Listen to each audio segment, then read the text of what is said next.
ಋಣಾನುಬಂಧ ರೂಪೇಣ ಪಶು ಪತ್ನಿ ಸುತ ಆಲಯ ಅಂತ ಹೇಳ್ತಾರೆ. ಆಲಯ ಅಂದರೆ ಬರೀ ಮನೆ ಅಲ್ಲ, ಆ ಮನೆ ಅನ್ನೋದು ಊರಾಗಿರಬಹುದು, ನಮ್ಮ ಜನಗಳಾಗಿರಬಹುದು.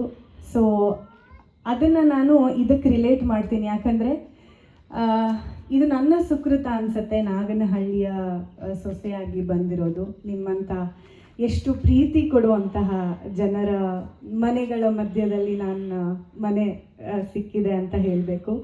ನಮ್ಮ ಸಂಗುಮಾಮ, ನಾನು ಹಾಗೆ ಕರಿತೀನಿ ಯಾಕಂದರೆ ನನಗೆ ಅದೇ ಇಷ್ಟ.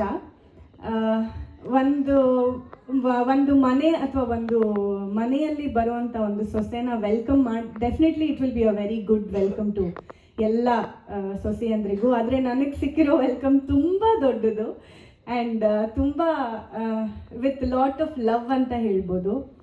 ನೀವೆಲ್ಲರೂ ನಾನು ನೋಡ್ತಿರೋದು ಇವತ್ತು ಮೊದಲಾಗಿರ್ಬೋದು, ಆದರೆ ಇನ್ಮೇಲಿಂದ ಮತ್ತೆ ಮತ್ತೆ ನೋಡ್ತೀವಿ, ಯಾಕಂದರೆ ನೀವೆಲ್ಲ ನಮ್ಮ ಮನೆಯವರಾಗಿದ್ದೀರಾ ಈಗ, ಆ್ಯಂಡ್ ನಾನು ನಿಮ್ಮ ಮನೆಯೊಳಗಿದ್ದೀನಿ. ಥ್ಯಾಂಕ್ ಯು ಎಲ್ಲ ಗಣ್ಯರಿಗೂ ಈ ವೇದಿಕೆಯನ್ನು ಕೊಟ್ಟಿದ್ದಕ್ಕೆ. ನನಗೆ ಜಾಸ್ತಿ ಮಾತಾಡೋದಕ್ಕೆ ಬರೋದಿಲ್ಲ.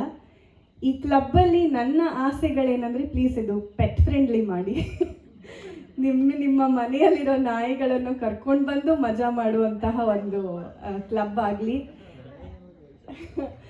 ಆ್ಯಂಡ್ ಯಾಕಂದರೆ ಅದರಿಂದ ನಾವು ಜನಕ್ಕೆ ತೋರಿಸ್ಕೊಡ್ಬೇಕು, ನಾವು ಕಮ್ಯುನಿಟಿ ಲಿವಿಂಗ್ ಮಾಡಬೇಕು, ಪ್ರಾಣಿಗಳ ಜೊತೆಗೆ ನಾವು ಬದುಕಬೇಕು ಅಂತ. ಯಾಕಂದರೆ ಅದೊಂದು ದೊಡ್ಡ ಇಶ್ಯೂ ಆಗಿದೆ ಇವಾಗ.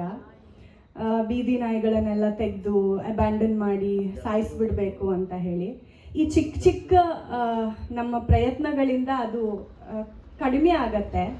ಯಾಕಂದರೆ ಎಲ್ಲರಿಗೂ ಗೊತ್ತು, ನಮ್ಮ ಏರಿಯಾದಲ್ಲಿ ನಮ್ಮ ನಾಯಿಗಳು ನಮ್ಮನ್ನು ಗಾರ್ಡ್ ಮಾಡತ್ತೆ ಅಂತ. ನಮಗಿಷ್ಟ ಇಲ್ಲದೆ ಇರಬಹುದು, ಹತ್ತಿರ ಮುಟ್ಟಿಸ್ಕೊಳ್ದೇ ಇರಬಹುದು, ಬಟ್ ಅದು ನಮ್ಮ ಕರ್ತವ್ಯ ಅಂತ ನಾನು ಹೇಳಕ್ಕೆ ಇಷ್ಟಪಡ್ತೀನಿ. ಆ್ಯಂಡ್ ಝ್ಯೂರಿಕ್ ಕ್ಲಬ್ಗೆ ನನ್ನ ಹೃತ್ಪೂರ್ವಕ ಅಭಿನಂದನೆಗಳು ಸರ್. ತುಂಬ ದೊಡ್ಡ ಕ್ಲಬ್ ಆಗಲಿ, ಈ ಥರದ ಫ್ರ್ಯಾಂಚೈಸಿಗಳಾಗಲಿ ಎಲ್ಲ ಊರಲ್ಲೂ ದೊಡ್ಡ ದೊಡ್ಡ ಫಂಕ್ಷನ್ಗಳು ಮಾಡಿ. ಆ್ಯಂಡ್ ಇನ್ನು ಎಲ್ಲ ಆಸೆಗಳನ್ನು ಎಲ್ಲರೂ ಹೇಳಿದ್ದಾರೆ, ನನ್ನ ಒಂದು ಪುಟ್ಟ ಆಸೆಯೂ ಹೇಳಿದೆ ನಾನು.